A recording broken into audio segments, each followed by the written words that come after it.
దేవుని ఘనమైన నామమునకు మహిమ కలుగునుగాక. మన ప్రభువును రక్షకుడునునైన యేసుక్రీస్తుల వారి యొక్క ప్రశస్తమైన నామంలో దేవుని పరిశుద్ధ పాద సన్నిధిలో దేవుని విలువైన మాటలు వినుటకు కూడి ఉన్న దేవుని ప్రియబిడ్డలైన మీ అందరికీ కూడా ప్రభు అయిన యేసుక్రీస్తు పేరట శుభవందనములు తెలియచేయచ్చు ఉన్నాను. దేవుని వాక్యము ద్వారా దినదినము బలపరచబడుతూ దేవుని సన్నిధానములో అమూల్యమైన విషయాలు ధ్యానం చేస్తున్న వీక్షకులైన ఆత్మీయులైన మీ అందరికీ కూడా నిండు మనస్సుతో ఈ క్రిస్మస్ శుభములు తెలియచేస్తూ కొన్ని క్రిస్మస్ సందేశాలు, క్రిస్మస్ అనగా ఏమిటి, ఎలాంటి నక్షత్రముగా ఉండాలి, ఎందుకు యేసుక్రీస్తు సశరీరుడుగా ఈ లోకానికి వచ్చాడు, ఇలాంటి విషయాలు దాదాపు ఒకదాని తర్వాత ఒకటి ఒక 4 లేదా 5 విషయాలు మీకు తెలియచేయడానికి ప్రభు ఆత్మ ప్రేరణను బట్టి నేను దేవుని సన్నిధానంలో నిలిచి ఉన్నాను. కాబట్టి ప్రభునందు ప్రియులారా, క్రిస్మస్ ఇది క్రైస్తవులలో కూడా కొంత వివాదానికి చోటిచ్చే పదం. ఈరోజే పుట్టాడా యేసు ప్రభు, ఈ నెలలోనే పుట్టాడా యేసు ప్రభు అనేవాళ్ళు ఉన్నారు. క్రిస్మస్ చేయకూడదు మనము అనేవాళ్ళు ఉన్నారు. చేస్తే తప్పేముంది అనేవాళ్ళు ఉన్నారు. క్రైస్తవుల కొరకు ఒక పండుగ అనేవాళ్ళు ఉన్నారు. అయితే నేను ఒక మాట చెప్పి నా సందేశాలు ముందుకు తీసుకువెళ్తాను. ఈ నెలలో పుట్టిన,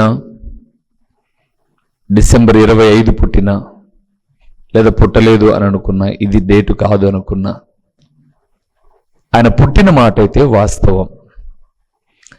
ఆయన ఈ లోకానికి వచ్చిన మాట వాస్తవం.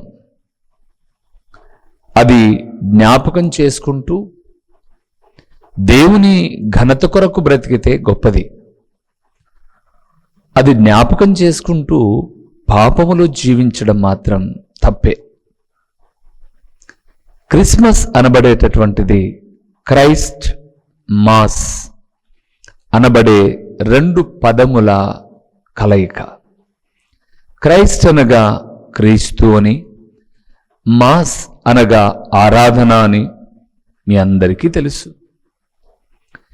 క్రిస్మస్లో క్రీస్తును ఆరాధిస్తూ ఆయన జననం యొక్క ఉద్దేశాన్ని గుర్తెరిగి మనము జీవించటం అనేది చాలా క్షేమం.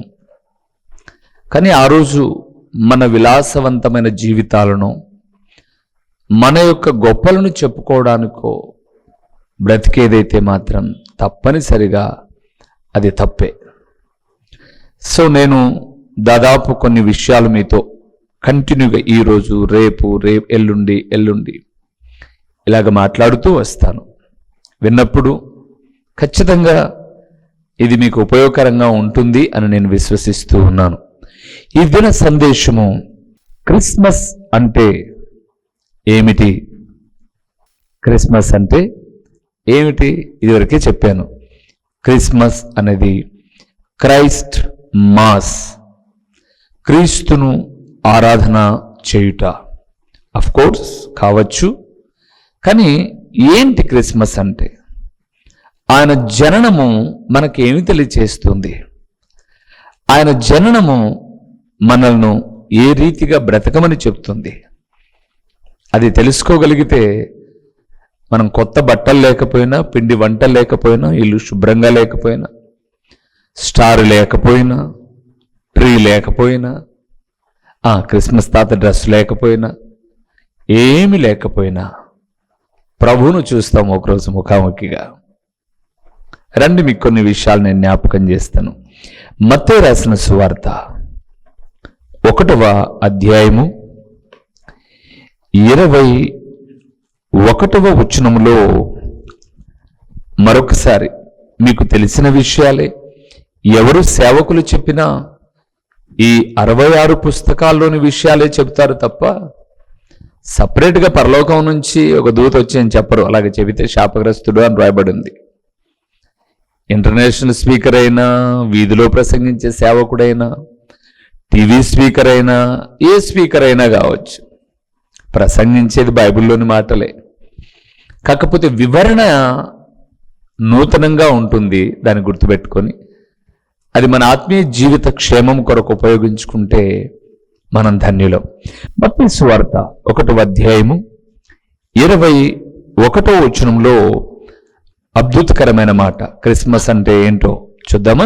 1:21. ఆమె ఒక కుమారుని కనును, ఆమె ఒక కుమారుని కనును, తన ప్రజలను వారి పాపముల నుండి ఆయనే రక్షించును గనుక ఆయనకు యేసు అను పేరు పెట్టుదు అనెను. చాలు.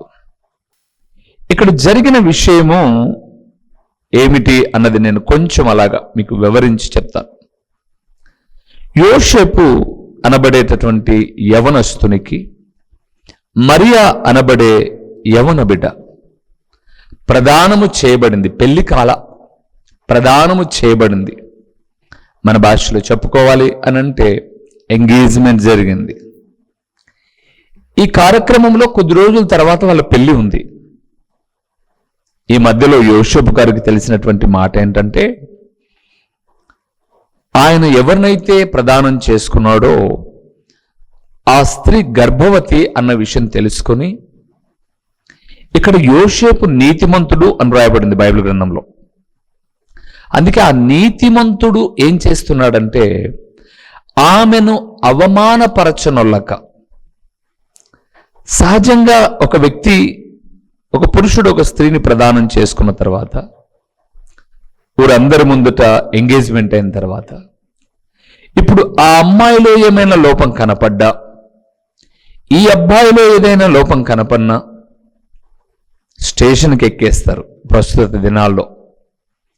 లేదా పెద్దలను పిలిచి పంచాయతీ పెట్టి, ఏంటి మా పరిస్థితి, ఇలాంటోడు అనుకున్నాం, ఇలాంటిది అనుకున్నాం, అలాగెన్నో మాట్లాడతాం.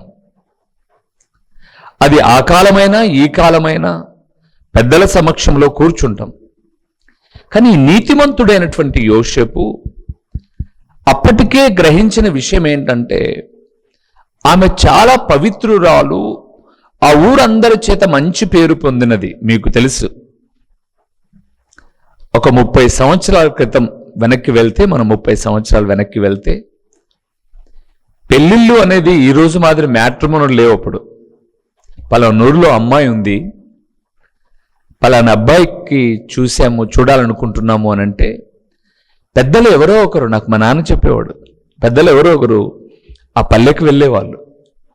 పెళ్లి చూపుల కోసం కాదు, ఏదో వ్యాపారం నిమిత్తమై, ఏదో పని నిమిత్తమై, బంధువులను కలుసుకునే నిమిత్తమై వెళ్ళి ముందు ఆ అమ్మాయి యొక్క గుణగణాలు ఏంటో కనుక్కునేవాళ్ళు. అవును, ఈ ఊర్లో పలాని దేవదాసు మరియమ్మకు కుమారుడు ఉన్నాడంట, లేదా కుమార్తె ఉందంట, ఆ అమ్మాయి మంచిదేనా? ఏదో వేరే వాళ్ళు మాట్లాడుతుంటే సంబంధం గురించి ఏంటో కనుక్కుందాం అని అనుకున్నాం అని అంటే, ఆ అమ్మాయి హిస్టరీనంతా చెప్పేవాళ్ళు. అయ్యో చాలా మంచిదండి, బాగా పనిచేస్తుంది, ఉదయాన్నే లేస్తుంది, తల్లిదండ్రులకు చాలా తోడుగా ఉంటుంది, చక్కటి బిడ్డండి. ఇలాంటి స్టేట్మెంట్స్ తీసుకున్న తర్వాత ఆ ఇంటికి పెళ్లి చూపులకు వెళ్ళేవాళ్ళు. అది ఒక 30 ఏళ్ల క్రితం అంటున్నాను నేను, ఎందుకంటే నా పెళ్ళి 23 ఏళ్ళు అయింది. ఇంకా ముందు జరిగిన సంఘటనలు ఇవి, లేదా ఒక 40 ఏళ్ళు 50 ఏళ్ళు వెనక్కు. కానీ ఇది 100 సంవత్సరాల క్రితం కాబట్టి మరియమ్మను గూర్చిన సంగతి యోసేపుకు తెలుసు. అందుకే ఈయన నీతిమంతుడు, ఆ అమ్మాయి కూడా నీతిమంతురాలు. ఏం జరిగింది అని ఈయన పెద్దగా రాద్ధాంతం చేయలే. ఆమెను అవమానపరచునొల్లక రహస్యముగా ఆమెను విడనాడ ఉద్దేశించను అని రాబడింది 19వ వచనంలో. రహస్యంగా వదిలేద్దాం, ఏమొద్దు, మనకు సమస్యలు వద్దు అని అనుకున్నాడు. కానీ పరిశుద్ధాత్ముడు స్వప్నమందు ప్రత్యక్షమై, యోసేపు, నీ భార్యను మరిని చేర్చుకోవడానికి భయపడగాకు. ఆమె గర్భము ధరించినది పరిశుద్ధాత్మ వలన కలిగినదే తప్ప పరాయి పురుషుని వలన కలిగినది కాదు. ఆ పుట్టేటటువంటి శిశువు ఎలాంటి వాడు తెలుసా? ఆమె ఒక కుమారుని కంటుంది. వారి పాపముల నుంచి రక్షించేవాడు పుట్టబోతున్నాడు. అలనాడు ఇశ్రాయేలులు, యూదులు అనబడే వారి జీవితాలను చూస్తే వారి పాపముల నుంచి విడిపించబడడానికి ఒక మేకనో గొర్రెనో బలిగా ఇచ్చి ఆ రక్తము భూమి మీద ఒలికించినప్పుడు, ఈరోజు కూడా మీకు తెలుసా, మనము ముస్లిం సోదరులు ఏదైనా ఒక జంతువును అలాల్ అంటారు, మా భాషలో రాయలసీమలో. అలాలంటే ఏంటి? ఒక నాటుకోడి కాదు, ఒక బాయిలర్ కోడినైనా సరే ఆయన అలాగ కోసి రక్తాన్ని భూమికి ఒలికిస్తాడు. అంటే దోషము తన మీద ఉండకూడదు. ఇప్పుడు మనుషుల పాపాలు పరిహరించడానికి ఎడ్ల యొక్కయు మేకల యొక్క రక్తాలను ఉపయోగిస్తున్న రోజులో నుంచి పుట్టబోతున్న శిశువు వారి పాపముల నుంచి వారిని రక్షిస్తాడు కనుక ఆయనకు యేసు అను పేరు పెట్టుదువనెను అని రాయబడింది. యేసు అను శబ్దమునకు అర్థము రక్షకుడు. మన క్రైస్తవ సోదరి సోదరులందరూ డిసెంబర్ 25న లేదా నవంబర్ 25 నుంచి ఎక్కడ చూసినా ఈ సెమీ క్రిస్మస్లలో అక్కడ ఇక్కడ యూత్ క్రిస్మస్, సెమీ క్రిస్మస్, ఇక రకరకాలు అన్ని చెప్పుకొని ఏదో ఒక సందర్భంలో రక్షకుడు దయించినాడట మన కొరకు, పరమ రక్షకుడు దయించినాడట అని అద్భుతకరమైన ఆంధ్ర క్రైస్తవ కీర్తనలు పాటలో పాడతారు. విమర్శన ధోరణితో చూడొద్దు ప్రియులారా. మా నాన్న అయితే ప్రతి క్రిస్మస్కు ఈ పాట పాడుతూ వీదంతా భజన చేసేవాడు, తిరిగేవాడు అన్నమాట. రండి మన కొరకు రక్షకుడు పుట్టాడు. మా ఊర్లో చర్చి లేదు, అందరం ఒక చోట కూర్చొని ప్రార్థన చేసుకున్నాం, లేదా ఒక్కొక్క ఇంటికి వెళ్ళి ప్రార్థన చేసేవాడు. అయితే నేను ఒక మాట ఇప్పుడు చెప్తున్నాను. క్రిస్మస్ అంటే క్రీస్తు జననము ద్వారా, రక్షకుని ద్వారా పాపముల నుంచి రక్షించబడడం. ఈరోజు క్రిస్మస్ చేస్తున్నటువంటి ఓ సహోదరి సహోదరుడా, కొత్త బట్టలు కొనుక్కుంటున్నావు, పిండి వంటలకు సిద్ధపడుతున్నావు, ఇంటిని శుభ్రపరుచుకుంటున్నావు, గుడ్. అయితే నీవు పాపముల నుంచి విడిపించబడ్డావా? 2025 సంవత్సరాల క్రితము నా ప్రభువు ఈ లోకానికి వచ్చినది నీలో ఉన్న పాపాన్ని తీసివేయడానికి. ఇంకా నువ్వు పాపముతోనే ఉండి క్రిస్మస్ చేసుకోవడం, అది ఎలాంటిదో చెప్పమంటారా? పొద్దున్నే పాసిముఖం కడుక్కో, అంటే పాసినోరు అంటారు కదండి, పాసినోరు అంటారు కదండి, అలాగ పాసినోరు అలాగే లోపలంతా కంపు పెట్టుకొని బిర్యానీ తినడం. ఆల్రెడీ కంపు, ఈ నాన్ వెజ్ తినడం వల్ల ఇంకా కంపు నోరు. నువ్వు రక్షించబడకోకుండా చేసేటటువంటి క్రిస్మస్ ఉపయోగం ఉండదు సోదరి సోదరుడా. అందుకే నువ్వు పాపి అని గ్రహించాలి, పశ్చాత్తాపపడాలి, మనస్సు మార్చుకోవాలి. యేసుక్రీస్తు దేవుని కుమారుడని విశ్వసించి ఆయన నీ కొరకు నా పాపములు తీసివేయడం కొరకు వచ్చాడని నువ్వు విశ్వసించి నీటిలో సమాధి చేయబడి క్రీస్తులో లేపబడి ఆయన కొరకు జీవిస్తే డిసెంబర్ 1 రోజు కాదు, 25 రోజు కాదు పండగ, నీ జీవితం అంతా పండగే.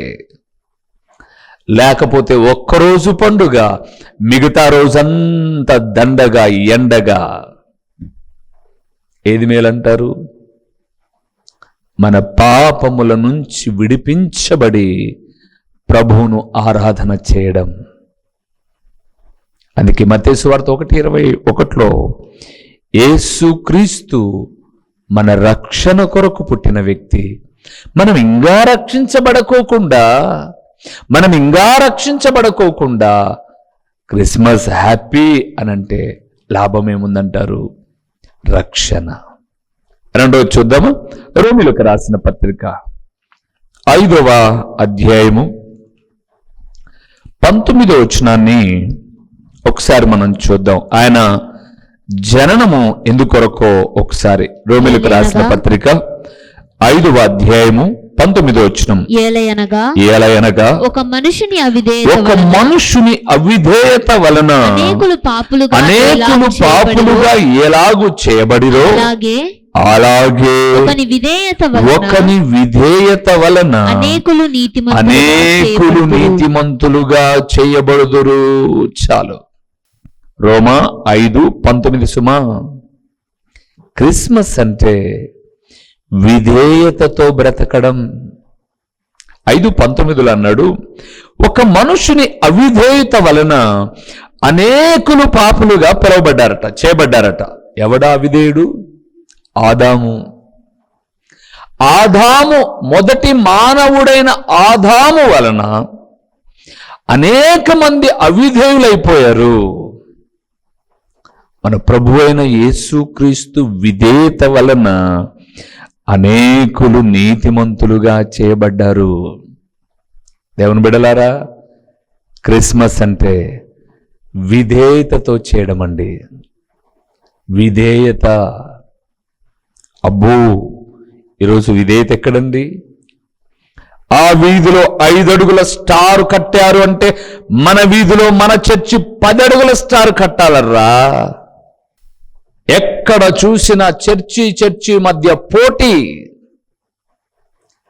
కుటుంబాల మధ్య పోటీ, అవిధేయత.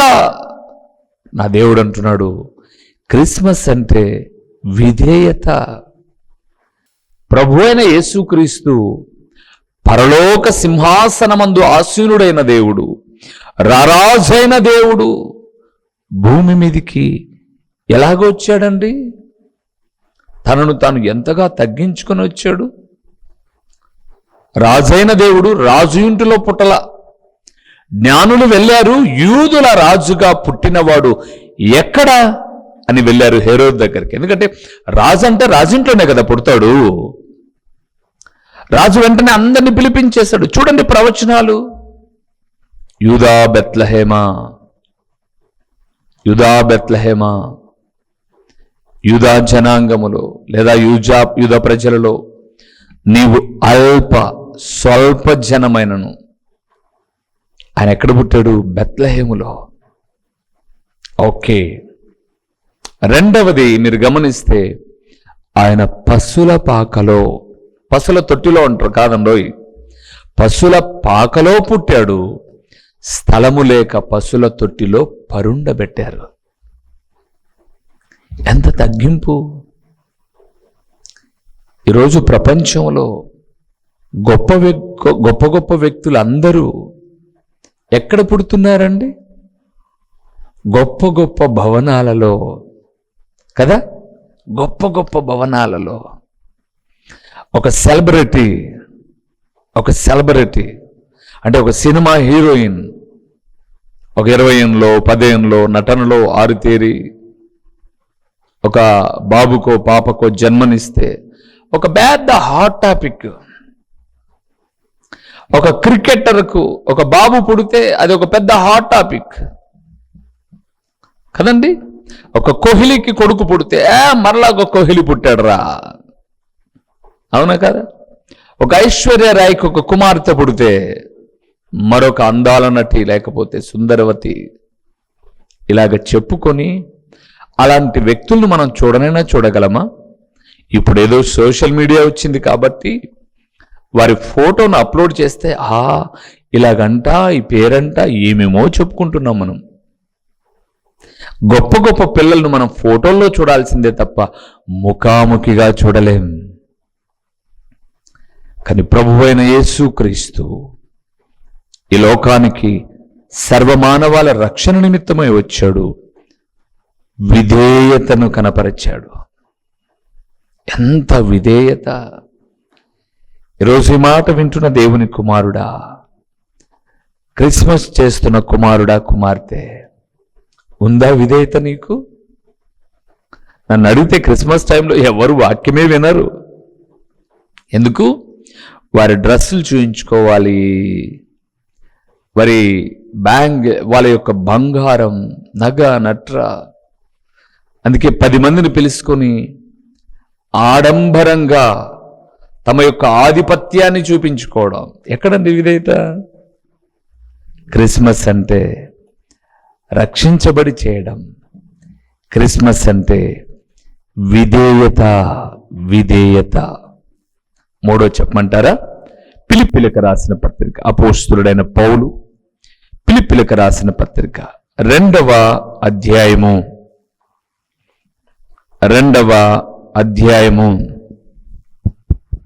6-7 వచనాల్లో ఉన్న దేవుని వాక్యాన్ని మనం చూద్దాం. 2వ అధ్యాయం 6-7 వచనాలు. ఆయన దేవుని స్వరూపము కలిగిన వాడై ఉండి దేవునితో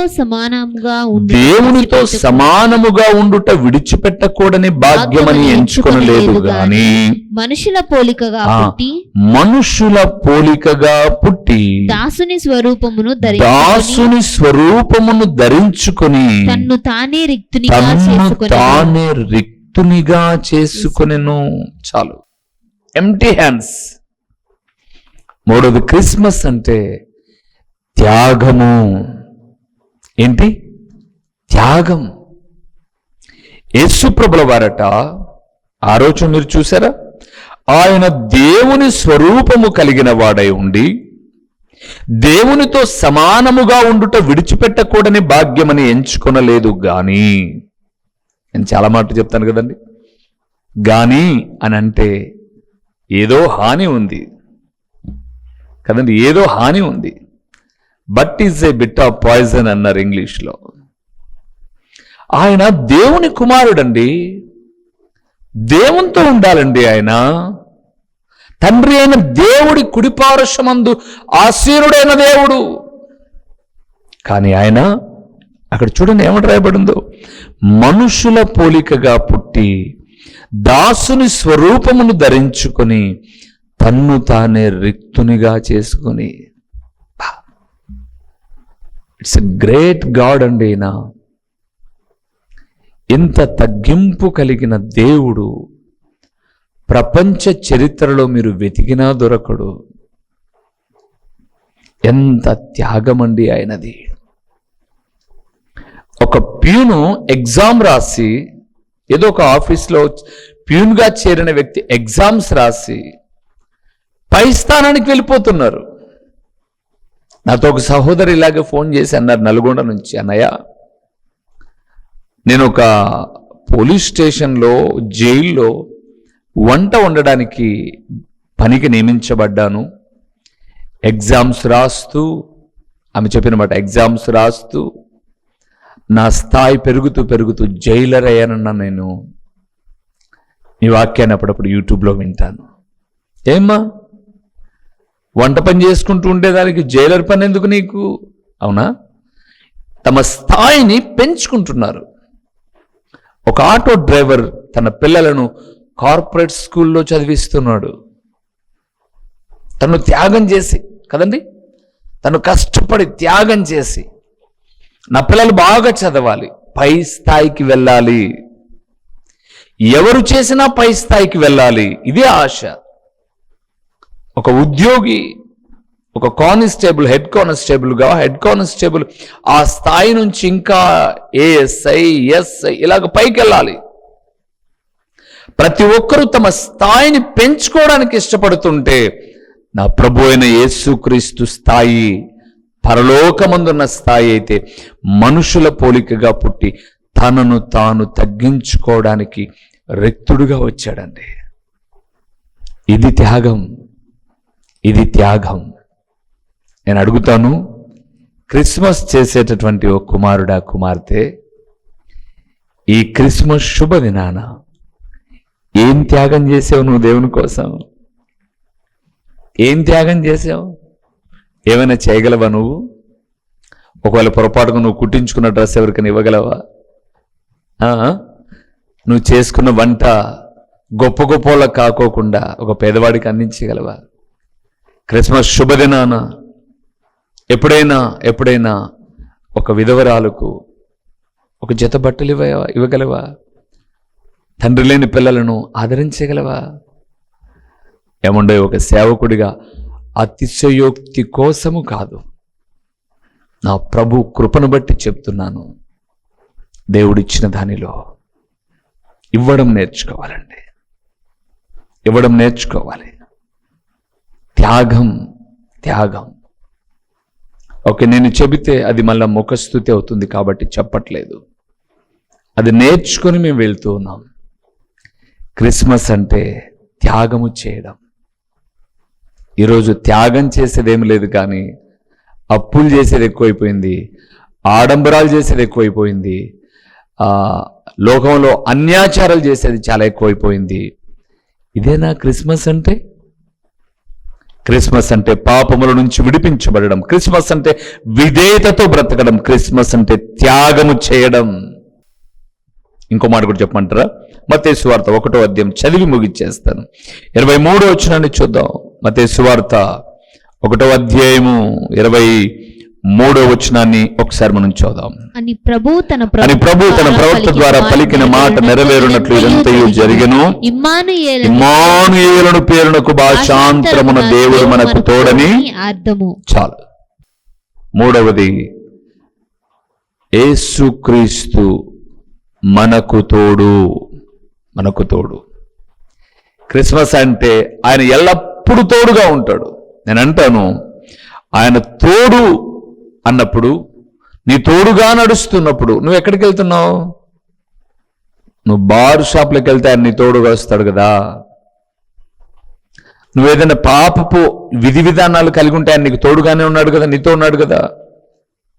సహించలేడు కదా. నా ప్రభు వాక్యం సెలవిస్తుంది, ఆయన దుష్టత్వమును చూడలేనంత నిష్కలంకుడైన దేవుడు. పాపమును చూడలేడండి. అలాంటప్పుడు నువ్వు పాపములోనే జీవిస్తూ ఉంటే, నీ వెంట నడుచుకుంటూ వస్తున్న ఆయన ఎంత ఆవేదన చెందుతాడు. అందుకే ఆయన నీకు తోడుగా ఉన్నాడని గ్రహించి జాగ్రత్త సహోదరుడా, సహోదరి. క్రిస్మస్ అంటే రక్షణ. ఒక సేవకుడిగా మనసారా దీవిస్తూ ప్రార్థన చేసుకుందాం. మహాపరిశుద్ధుడైన మా ప్రియమైన పరలోకపు తండ్రి, మహోన్నతుడైన దేవా, మీ ఘనమైన, శ్రేష్టమైన, ఉన్నతమైన, పరిశుద్ధమైన నామమునకు స్తోత్రములు తండ్రి. నీ ప్రియ కుమారుని యొక్క రాక యొక్క ఉద్దేశము, మేము చేయవలసిన క్రిస్మస్లో మాధుర్యత ఎలాగ ఉంటుందో మీరు మాట్లాడుతూ వచ్చిన విలువైన మాటల కొరకు స్తోత్రాలు తండ్రి. ప్రకటించిన ఈ మాటలు విన్న వీక్షకులైన మా ప్రియులు ఈ వాక్యానికి విధేయులై మీకు సాక్షులై ఇలాంటి యోగ్యకరమైనటువంటి క్రీస్తు ఆరాధన చేసే దినములను గడుపుటకు సహాయము చేయండి. ఇలాంటి స్థితిగతిని మేము అలవరుచుకోవడానికి కృప చూపండి. ప్రకటించబడిన పరలోకపు సంగతులు వ్యర్థముగా పోకుండా సారవంతమైన నేలను పడిన విత్తనము వలె 30దంతలుగా 60దంతలుగా 100అంతలుగా ఫలింపచేసి మీ ఘననామానికి మహిమ ఘనత ప్రభావములు మీరు కలుగు చేసుకునమని యేసు నామములో అడిగి పొంది ఉన్నాము తండ్రి. ఆమేన్. మా చిరునామా దైవజనులు బ్రదర్ ఓ రూబేన్ గారు, క్రీస్తు ప్రార్థనా మందిరం, డోర్ నెంబర్ 1-386, నగరిగుట్ట, పులివెందుల, కడప జిల్లా. మీ ప్రార్థన అవసరాల కొరకై సెల్ నంబర్ 9989067409.